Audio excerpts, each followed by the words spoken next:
కొందరు దీన్ని మూఢనమ్మకం అంటారు, కొందరు దీన్ని సైన్స్ అంటారు. కానీ సమయం మాత్రం ఎవరి కోసమూ ఆగదు.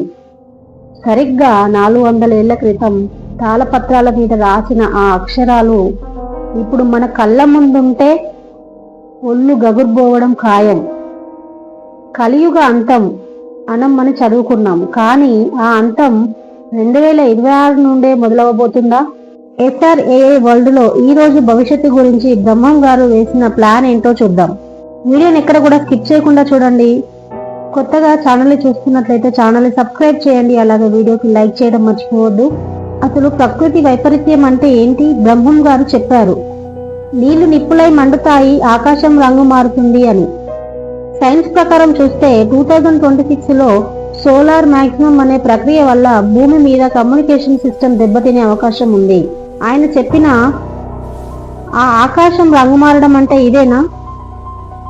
సముద్ర మట్టాలు పెరిగి నగరాలు మునిగిపోతాయని ఆయన ఎప్పుడో హెచ్చరించారు.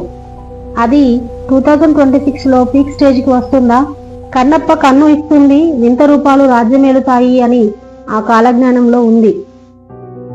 ఈ రోజు మనం చూస్తున్న న్యూరాలిక్ చిప్స్, మనుషుల మెదడులో రోబోటిక్ కంట్రోల్, ఇవన్నీ చూస్తుంటే బ్రహ్మం గారు చెప్పిన ఆ వింత ఆకారాలు మనమేనా? మనిషి రూపంలో ఉన్న మెషిన్లేనా?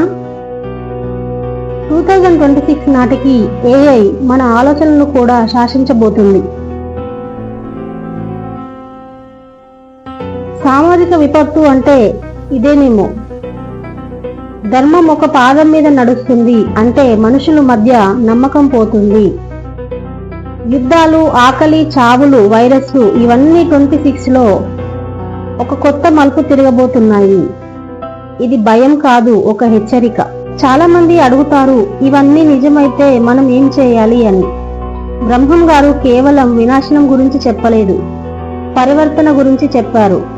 అంటే మన ఆలోచన, మన తీరు మారాలి. 2026 అనేది లోకానికి ముగింపు కాదు, ఒక కొత్త యుగ సంధి. పాత పద్ధతులు పోయి కొత్త ఆలోచనలు వచ్చే సమయం. SRAA వరల్డ్ లో మా విశ్లేషణ ఏంటంటే, టెక్నాలజీ పెరిగినా మనలో మనిషి చనిపోకూడదు. కాలం ఎప్పుడు మనకి అవకాశం ఇస్తుంది. ఆ తాళపత్రాల్లో రాసిన ప్రతి అక్షరం మనల్ని మేల్కొల్పడానికే.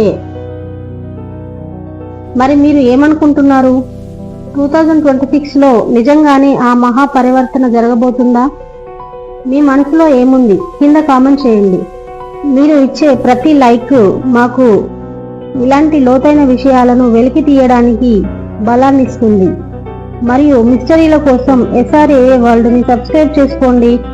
గుర్తుందిగా, కాలం ఎవరి కోసం ఆగదు. ఈ వీడియో కనుక మీకు నచ్చినట్లయితే లైక్ చేయండి, ఛానల్ని సబ్స్క్రైబ్ చేయడం మర్చిపోవద్దు. Thank you for watching.